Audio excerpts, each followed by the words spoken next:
Welcome to the Bismarck Cancer Center podcast. I'm your host, Dana Hager, Education Outreach Coordinator at the Bismarck Cancer Center.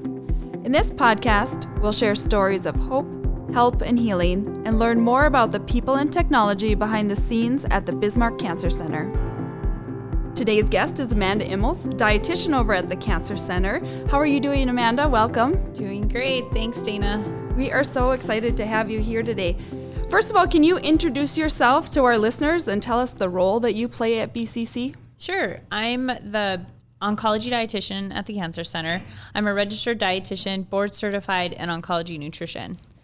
And so you meet with patients daily all the time? I meet with patients before they start treatment, as they're going through treatment, and even in survivorship. I help them manage their side effects that they might be having from treatment or maybe procedures that they've had related to their cancer, and then help them navigate the new normal of survivorship too. Sure. What a great service to provide to your patients. Can you tell me maybe what do you like the most about your job? That seems like a very interesting position that you have. Yeah. So I've been a dietitian for about 10 years, and I worked in a hospital setting beforehand. And one thing that I really like that's different from the hospital setting is being able to develop a relationship with patients. I get to see them multiple times. I get to know their family.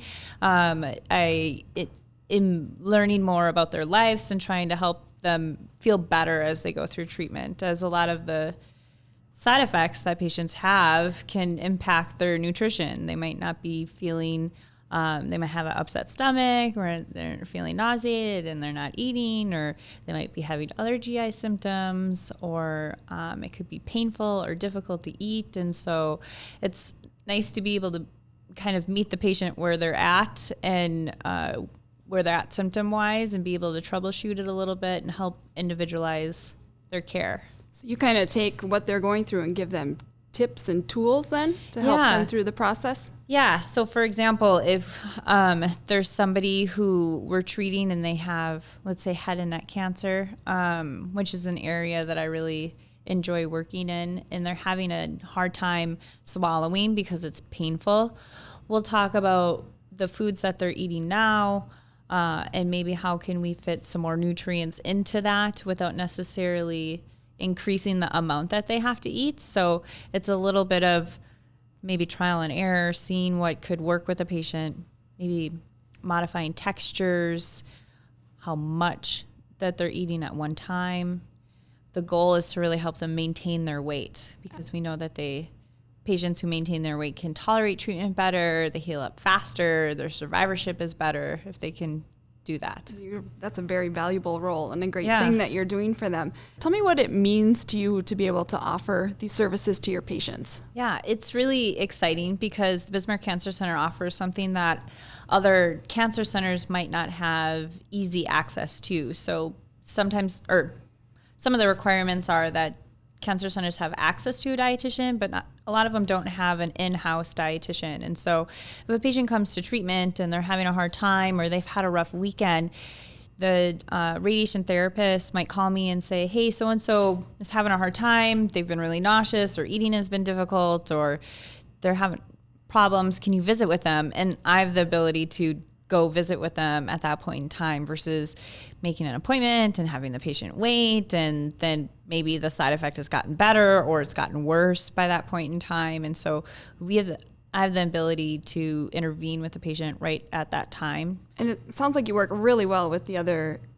employees at the Cancer Center, so you're kind of watching out for the patients and getting to them if you need to be. That's amazing. Yeah. One nice thing is that our clinic is so small. We're a close-knit group that I can, if the radiation therapist needs something, they can tell me, or I can tell them, and the same with the nurses too. So I always make sure to tell patients, if you're having a hard time, you can call me. You always have access to me, but you can mention it to the receptionist that you want to talk to me, or you can tell the nurses, or you can tell the radiation therapist, and they'll grab me. And a lot of times I can finagle my schedule to be able to talk to you right away. Awesome. I could use a dietitian in my life. I might put you on my speed dial too.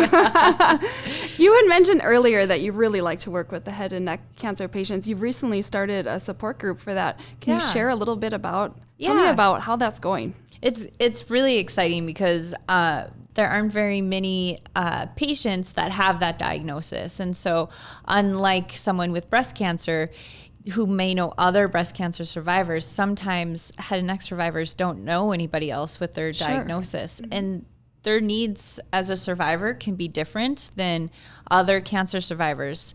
They might have lasting side effects that can impact their nutrition or their quality of life. And so being able to bring them together to talk about those things, troubleshoot it a little bit, lift each other up and support them has been really exciting. And so our support group is planned with another is planned with a speech therapist in town.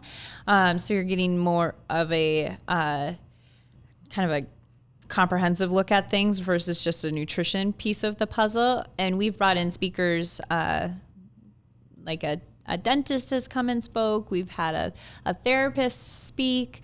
We have one of our radiation oncologists that's going to talk. All of them are talking about maybe long-term side effect management and then how to prevent those things or how to improve them. And the support group's open? Yeah, the support group is open to anybody. Now we're starting to come back together a little bit, but we have it virtually. And so if you're have access to a computer or even a phone, you can participate still. Wow, wonderful. Way to go to get that up and running for people and really form a community for those individuals with head and neck cancer. Yeah, I'm only aware of one other head and neck support group, and that's on the eastern side of the state. So we're kind of covering a broad area, have people from even northwestern North Dakota participating. Good. So Amanda, how did you get into this field or oncology nutrition? I was always interested in science. Starting in high school, I took all the extra science classes I could. And when I entered college, I wanted to be a physician. And so I started out pre-med and I was going through the process and I kind of realized maybe I don't want to be in school for a significant time period. I can't imagine that. And so I've always been interested in exercise and nutrition and doing a little bit of soul searching and some job shadowing. I stumbled upon what a registered dietitian is.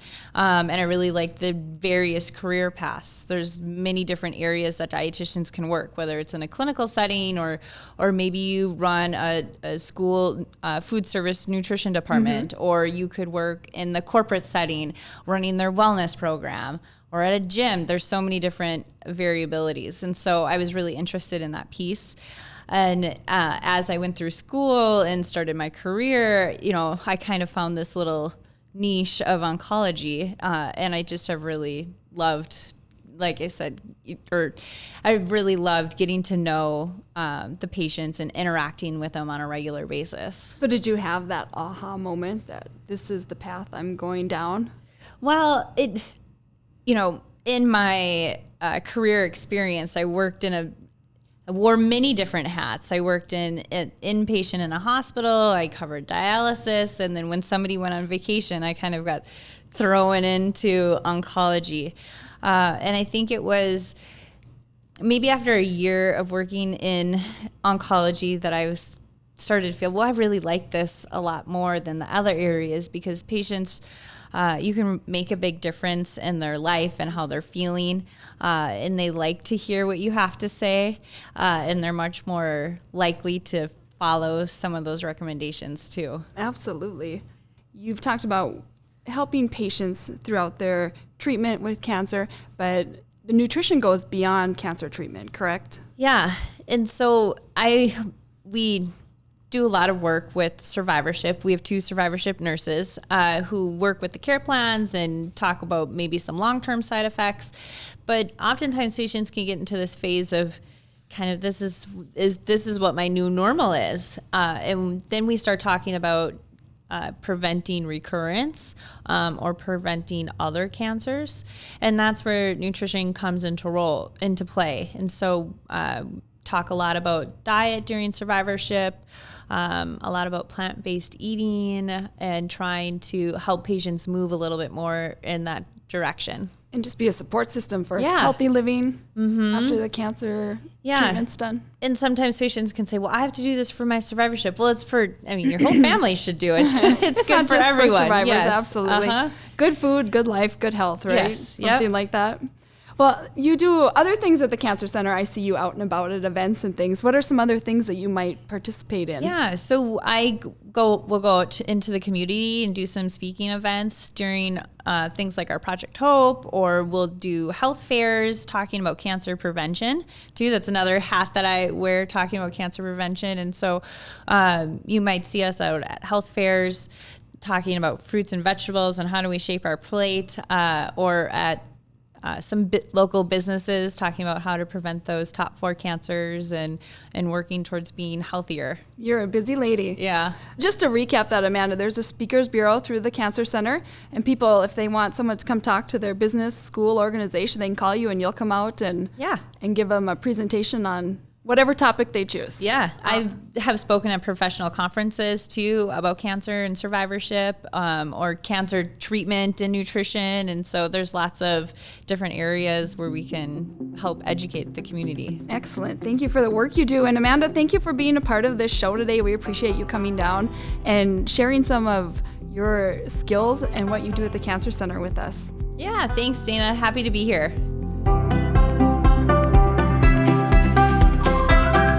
Thanks for listening to the Bismarck Cancer Center podcast. Subscribe to hear new episodes anywhere podcasts are found, and connect with us on Facebook, Twitter, or bismarckcancercenter.com. We'll talk again next time on the Bismarck Cancer Center podcast.